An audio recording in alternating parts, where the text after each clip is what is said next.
Yes, hello and welcome back to this podcast, the My Vinyl Revolution Record Fair podcast, as we get excited about the big one happening on May 18 at the Capital Brewing Co. in Canberra off Dairy Road in the ACT.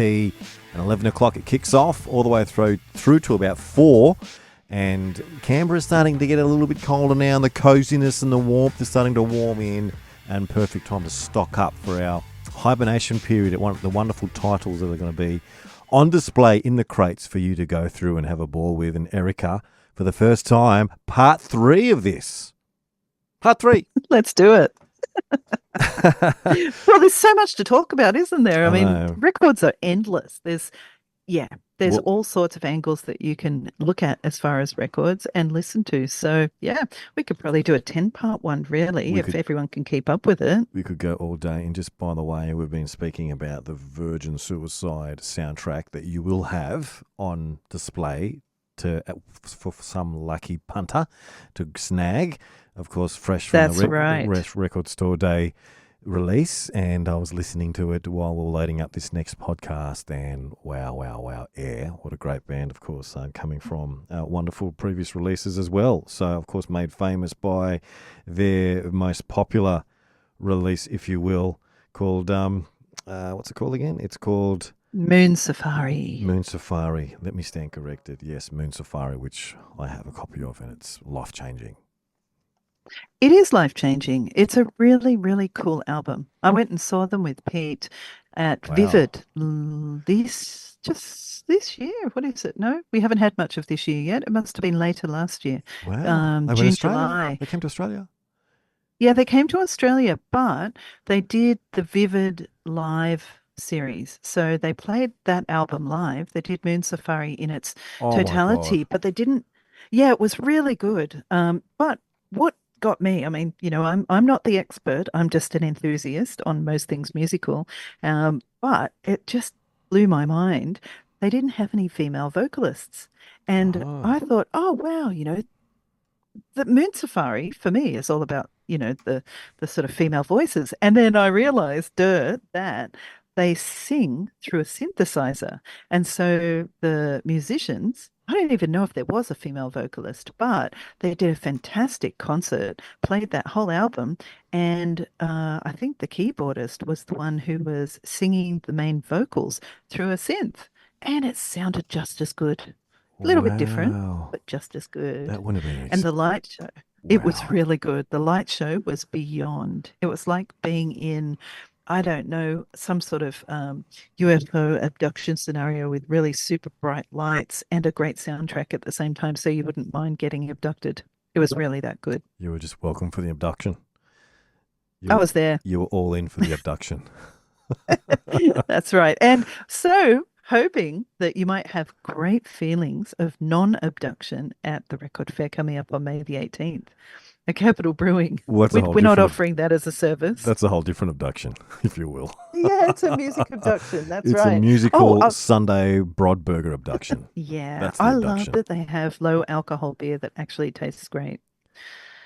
And, but anyway, I was going to say to you, keep your powder dry on the Virgin Suicides, because I've just realized you had asked me to prepare some of the titles that we are bringing. I mean, amongst, the 8,000 records, I think these ones are very mention worthy, but we've got like almost a full run of Pearl Jam early reissues, and they're sealed. Wow. So what do we got? What do we do? So we mentioned Vitalogy last episode, so that's in there. We did. We've got No Code. Whoa. 2016 press, 2 LP, still sealed. Wow. We've got Pearl Jam Binaural, 2017 press, still sealed. Riot Act, still sealed. 2017 press. And Live at Wrigley Field, EU Gatefold, 2017, still sealed. Wow. So and Pearl Jam. The original. Yeah, so self-titled. Oh, actually, no, that's like what we call it is a vintage repress. So, these albums are so good that they're getting repressed all the time. Yes. And you can buy a new album of something that was released in the 90s or the 60s or whatever. And if it's a classic, or, the record company still thinks there's value in repressing it, they just keep printing more and more and more. So that's where the whole conversation that we can have around pressing quality, which different versions are worthy of buying, or, the quirks in the versions. Yeah. So, some people buy, there was a Bob Ludwig remastering of a Led Zeppelin album. I can't remember which Wow. one. I think it was Led Zeppelin, but so loud, and people collect it because it's just really, really loud. And when I listen to Led Zeppelin, all of their albums are loud, and I love that about them. Yeah. Led Zeppelin's a whole different So, planet, isn't it? That's a whole different abduction. Um, yeah, that's well, right. it's going to Exactly. be very friendly. You mentioned the last episode how you're going to have Soundgarden, their wonderful masterpiece. Bad Motorfinger. Bad Motorfinger, yes, from '91, and you mentioned the little Pearl Jam that came out in that same Seattle era of the alternative. Picked myself up I don't mind a single, like a really cool single, and obviously I'm a Chili Peppers man that came out in '91, and a song that was number one for a long, long time was one of their breakthroughs, Under the Bridge. I bought, I've Oh, got yeah. online from the UK, I've bought the 12-inch original pressing of the single. It was a 12-inch, but the reason why I bought it is it's got Soul to Squeeze, which was a B-side back in the day, but ended up on the Conehead soundtrack, and they still play it to this day. It's on their greatest hits, that beautiful Soul to Squeeze song. And Oh, Sicka Manamiko, which is on the Wayne's World soundtrack, which is a really cool rock and Chili Peppers mansion in Hollywood song. And the Iggy and the Stooges cover, Search and Destroy, they covered in the Haunted House, which is all on there. So I kind of mainly bought it for those other songs, but just to have that on display in my joint, which is I'm excited about too. But just oh, going that's back cool. to getting excited, you said you got some more titles coming? Yeah, I mean, we've got the majority of our records are secondhand, and we check them and buy them for the titles and the condition, and then bring them along to the record fairs. So that's the main difference between whether, you'd go to a like a commercial record store, names which I won't mention, but Mm. you'd come here because here you can get the majority secondhand and look through, and there's a good range there. And then we also have new arrivals and represses. So let me just lean down here. Ready? Can you hear the I flicking can. of the sleeves? I can. Right, just a couple of the other ones that we've got. We've got MF Doom's Food. So that's a 20-year anniversary, Hmm. pressed on limited purple colored double vinyl. MF Doom is really worthwhile if you want to do a deep dive into a hip hop artist that's a modern contemporary artist. Mm. Like, he's been dominating the scene for a while, but this one has him in his, and unfortunately he passed not so long ago, RIP, MF Doom, but he's done collaborations with everybody, and he on his own is such a great hip hop artist. Very, very interesting. He's a bit like Jay So Dilla, isn't he? yeah. Is Oh, this? Jay Dilla. God Yeah. bless him. And God bless his Yeah. soul I as mean, well. he's not as Jay Dilla. Jay Dilla's super interesting from our point of view, from how precise he is with his beats and his beat making. Yeah. MF Doom, how do I explain him? I love his concepts. I love where he journeys musically, and he's very melodic, and I like that too. Yes. Yeah, they have So, melody with the hip so hop kind of, the hip hop chaos, the chaos of hip hop, and then you bring melody to that. That just creates beauty, doesn't it? 100%. Yeah. Actually, reaching back into an RSD title that I would point out for you. Do you know the band Souls of Mischief? Yes. They did the classic 93 Till Infinity. Yes. Ah, that track just blew my mind. I Yeah. didn't really know much about hip hop, and then Pete spun me that. I was like, I've always known this record. I love this record. Anyway, there's a classic remixes, first time on vinyl release for RSD 2025 that we're bringing, and that's Mhm. a 2 LP. And that was released just for Record Store Day. But Wow. we've also got 93 Till Infinity, the classic album, on wax. So, Wow. depends on how deep down the rabbit hole you want to go there, but we've got that. And then we're Great. bringing the very best of the Stone Roses. Yes. So, Excellent. Stone Roses are a moment too. I mean, They I are. know we're jumping geographically around the world, but this this track, if you haven't really known where to start with your Stone Roses, this is really good because it's got I Want to Be Adored, She Bangs the Drum, 10-Story Love Song, and Waterfall all on one side. Wow. Yeah, and it's a 2 LP. It's also got Fool's Gold and I Am the Resurrection and just a bunch of other really, really solid tracks. And I'm not against best ofs. I think that, if you're into an artist, it's probably the best place to start from. Yes. Probably Well, the Stone I, Roses are emailing me right now. I picked up at Christmas time. I picked up, which is a rare pressing. It's a gold pressing of Faith No More's "Who Cares a Lot" Oh, compilation. great I got album. that, and the great little irony there was I got that. My sister bought me that in Christmas 1999 when it was released on CD, a double CD, and that was like my bigger introduction, my deeper introduction to Faith No More, which we all knew, but I went deeper, and then quite crazy, 25 years later, I get it again for Christmas, but on vinyl, and quite rare. Doesn't seem Oh, to be easy to come by, but it's all there, and that album. And Faith No More are known to be so different with every different album. They're so experimental, and all the different albums sound different but they seem to make sense all together on that compilation, which is cool. ah, yeah, Speaking of yeah. best I like ofs, Faith No More. yeah. Yes, speaking of best ofs, and I also like all of the side bands that what's the lead singer's Oh, name? Mike Patton. Oh, Mike Patton. What a like universe of a mind that Tomahawk, guy and I've has. got the actual Mr. Bungle box that just been recently released with all the first Oh, three. Yeah, not the latest. I haven't heard the latest album actually. I noticed you guys carried that at the last fair. I nearly went there, but I probably should have. I got the first three in the box this year, and that's Tomahawk cool. and Sergeant Patton, all his great stuff.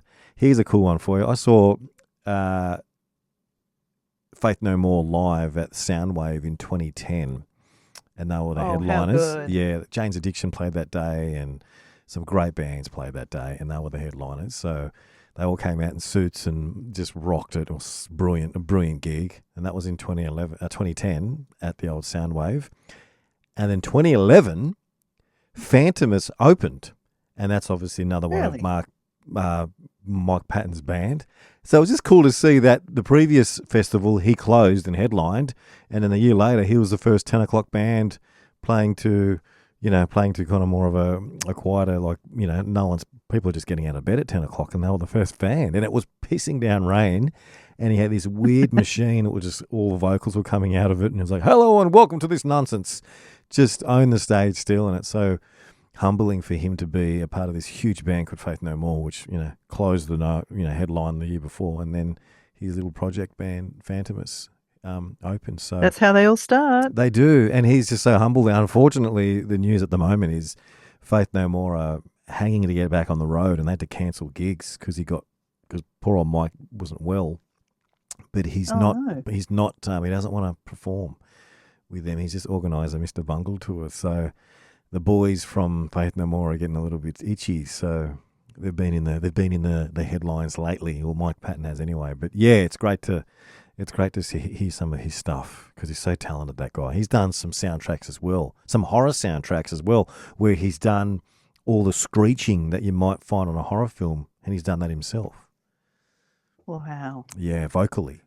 Yeah, Wow. he loves a good Oh, soundtrack too. Good on Mike. yeah. I think they that artists do go to soundtracks after a while because it's one of those nebulous areas where they Yeah, can be whoever they want to be. A soundtrack isn't a particular genre. It's just a world of experience. Like Nick Cave, he and yeah, Warren Ellis primarily do soundtracks now, and then every now and then he does a Bad Seeds album. And I think they're working on yes. a new one at the moment. So really like the interchange between the genres on that type of thing. Absolutely. What else is in the box, the crate that's coming to Canberra? What else have we got? We've got well, for the classicists, we have Captain Beefheart and the Magic Band, Shiny Wow. Beast. It's a 1970s album, but I think Wow. that we've got a vintage pressing. But this album came out of some difficulties they had production-wise surrounding an earlier album that Beefheart recorded for Discreet Records, and that album was called Bat Chain Puller. So Mm, this band is really crazy. Like if you like crazy, if you like Zappa and you like, well, you probably know Captain Beefheart, yeah. but it's like bluesy, experimental punk. prog. It's very alternative as well, but very influential in like future genres. So, they're like the godfathers of post-punk because just the way that they perform and the way that Captain Beefheart arranges his lyrics is Yeah. challenging. Very, very. So It's a good this Shiny organised Peak. mess. Yeah, Beefheart's just that wonderful organised mess, isn't it? Yeah, it is. I mean, if you don't know where to start, this might be their most accessible album. I'll just leave it there with that one. Yeah. But it's got a really cool hand painted image on the front, which I have no idea what it means. Let me have a look at the back and see what's on it. I know these types of artists by the albums that you need to have.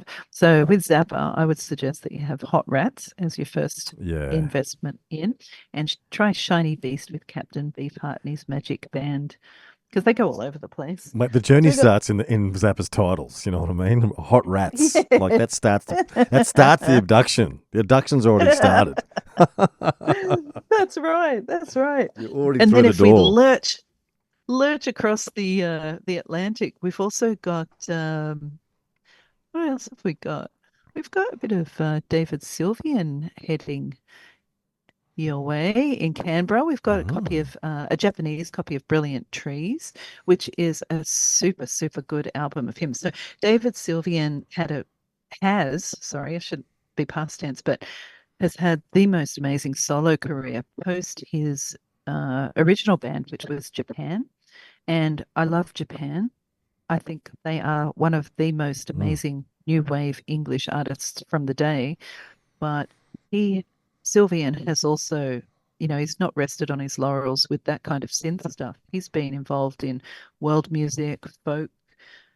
This is melancholy. If there was a genre called melancholy, this is it. And it's so good. Yes. Like when you're not feeling like having an up music day, you can just sit back in a couch. This is the one you would sit back and, watch the rain, have a warm drink, and Yeah. think about things. Yes, those processing albums, which I mean, soundtracks already Yes. lend themselves to that. But when you've got an artist that are delivering that for you and taking you on that abduction, it's you're grateful. You're grateful because it gets you through a funk. That's right. You know, Yeah.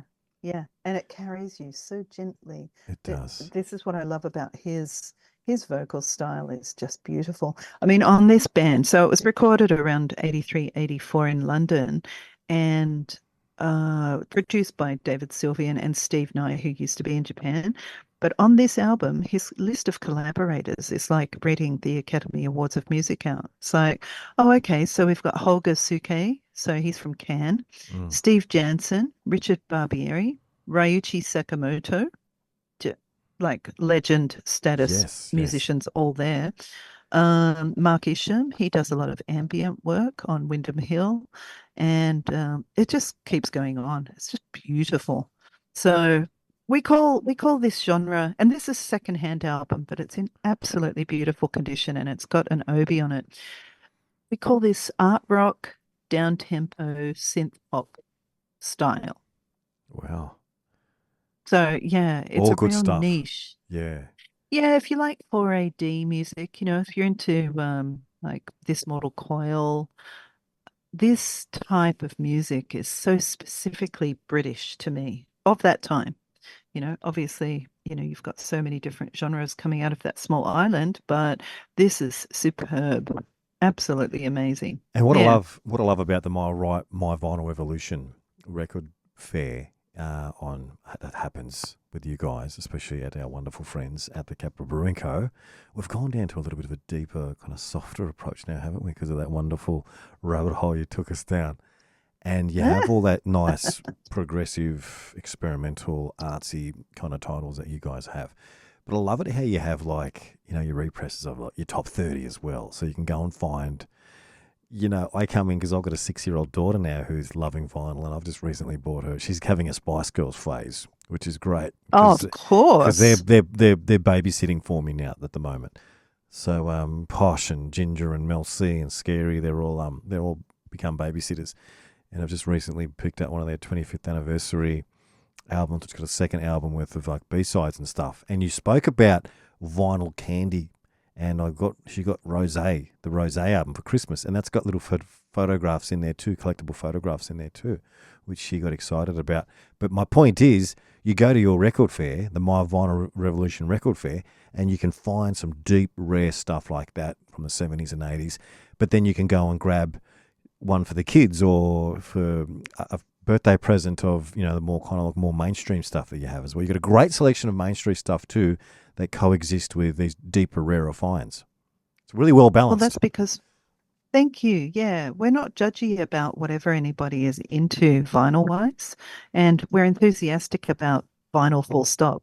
So, for example, we've got a couple of Japanese secondhand copies, Japanese, of Wham. So we've got the Wham picture disc from Fantastic, their album, but we've also got the album on black vinyl with like an insert and an obi on it, and then we've got represses of it as well. So it just depends on which level of collector you are, but we can generally find a lot. Oh, the other thing that we've got heaps of Toto and Christopher Cross, and they've just been touring.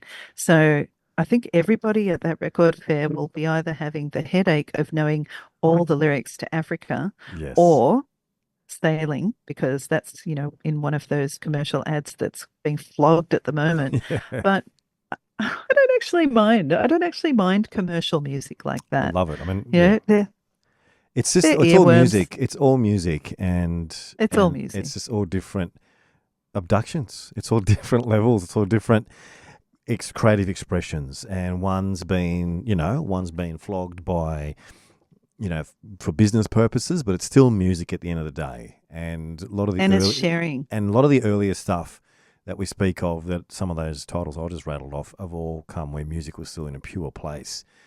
But then you have a song like, this is going straight mainstream and straight to bubblegum. I mentioned Rosé, that song APT. We get behind Rosé because she grew up in Australia, and she's kind of become a little bit of an export for us because she's, working with Bruno Mars and all that song. And that song's great. Super cool. And that song, you talk about moments, my daughter loves it. And, I was doing radio breakfast show, breakfast radio during the Christmas break, and that song gets played 3 times in a shift, and that was a moment. She'd be jumping up and down, and and that was a moment. And I actually like the song, and that's the same thing with, going real bubblegum with the Spice Girls. I'm old enough to when the Spice Girls phenomena was around with the girl power, but now that I'm listening to it again through the lenses with my daughter, they're actually really good crafted songs. Like, wow, like I didn't really see the songs behind all the color and all the bubblegum and all the, the ninja kicks and whatnot, but there's actually really good sounding stuff. And on a musical perspective, it's great stuff. And it's why it's the perfect babysitter as well, and I can sit there and play Snakes and Ladders with her with, a Spice Girls record on in the background and still be totally into it, and then we've got Rosé in there, awesome. And I'm starting to buy some Dua Lipa stuff as well that she's getting into. And Dua Lipa is a really fantastic artist. I concur with that statement. Have you checked out her podcast? I haven't yet. I love her. Skills. Yeah, she's a very intelligent person, and her heart's in the right place. You should check her podcast out. I know people that met her when she was down for Australia. I know industry people that got to hang out with her, and that just goes to show how accessible she is. She doesn't, and there's how many photos did you see? I follow her on Instagram. She went into many, many record stores in Melbourne and was crowd digging, and they didn't, we'll close the store for you so you can do it. She was in there amongst the public, and she's just so accessible, and she puts on a great show. And she just recently had a 5th anniversary edition for, was it Training Days? That's the one that we actually got. Oh, okay. Yeah. There was a 5th or 10th anniversary, which we picked up. That was for my daughter. We have Dua Lipa. I'm not sure which ones we've got, but I know we've got the one where she's in the water looking at the shark. Yeah, that's... We've got that on 2-coloured vinyl. Wow. Another one I'm writing down. Dua Lipa's great. Dua Lipa's great. She's I really warm towards her because she's Balkan. She's actually from Albania. And she Exactly. grew up in Albania, but obviously in the UK. And just I can see the Balkan in her.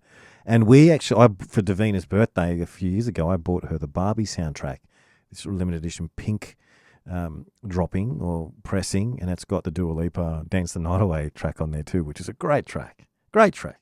Oh, okay. I got into Dua Lipa. So the album that I was mentioning just then is called Radical Optimism. Yes. And Yes, we've yes, got yes. the red vinyl and the Curaçao blue vinyl version of it, I think. Okay, that's Yeah. good Oh, to I know. really like her. I got Yeah. into her through listening to a Calvin Harris album entitled Funk Bounce Wave or Bounce Wave Funk, something like that. Mhm. And I was like, oh my God, who is this woman singing? He has the best collaborations, but the one that he does with Dua Lipa is excellent. Yeah, no, she is outstanding, and she's going to be around for a long, long time. And I'm going to definitely listen to her podcast. I did a project with this other stuff I do outside of here, and it was based on what's the company? Vogue. The Vogue have this thing called Vogue 75, where it's 75 questions with people, celebrities, artists, singers, and whatnot. And that was the template I got told to look at the Vogue 75, and I turned it into a 23 question kind of. It's like a flowing interview, and it's really real and in real time. There's no edits. It's just they start rolling, and then the guy behind the camera just starts interviewing, and then they did one with Dua Lipa, and it's amazing. Like, it's in her backstage, and then she actually goes in to get changed, and they're still holding the conversation while she's behind the door getting changed. Then she starts talking, and then opens up more questions. They're talking about how every day she's always in a look. And then they start talking about yoga. She's a really dedicated yogi. And she starts she starts performing some of her poses. And she goes, let's go in the other room. And it's like a really good, I won't say fly on the wall because it's a direct interview, but it's a really good, loose, kind of unedited 75 question piece. And they go for about 25 minutes, but it's a really short 25 minutes because it's really engaging.